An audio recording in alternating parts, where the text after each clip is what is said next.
October. We're in full-blown Indian summer in southern Ontario. And here's a quick question segment about wildlife, plants, and gardens for you. I had a recent conversation with a fellow gardener, a garden steward, about how far do we go in honoring native ways, native plants, planting, replanting native plants instead of invasive species or species that may be established, plants that may be established in our gardens and in our parklands that come from far away or other places.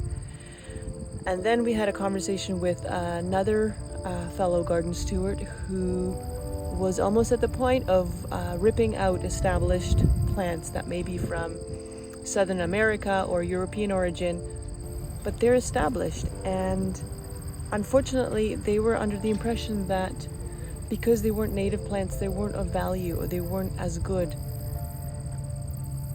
But when it comes to the greater good, we start small and we start one step at a time. And as fellow garden stewards of the land, we encourage established plants, slow-growing, healthy, hardy plants to take hold, and then over time we can help bring back more native plants. So here you see a late pollinator enjoying some valuable time on a dandelion, having a good time. It might not be a native species of plant, but supports pollinators, are fellow very important insects, all the same.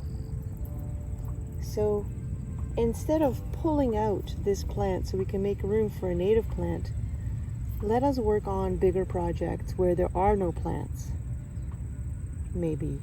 I think that might be a wiser, gentler, and more sustainable way to practice going back to our nature, back to our roots. So looking at a lot of the clover and dandelion, species that you wouldn't normally find in North America a long time ago, looking at them established in your garden or in a wilderness space, what do you think? Do you think it's important to get rid of them ASAP right away so that we can bring all our native plants back from this part of the world and reclaim North American botany, if you will? Or is it okay to take it one step at a time and work on bigger projects like bringing plants into areas where there are none, or bringing plants into areas where there was concrete or forgotten landscapes that were barren and just covered in grass? What do you think? Do you think it's okay to blend native and non-native species together in your naturalized garden or in our parklands? I'm curious. Let me know. Comment in the comments below.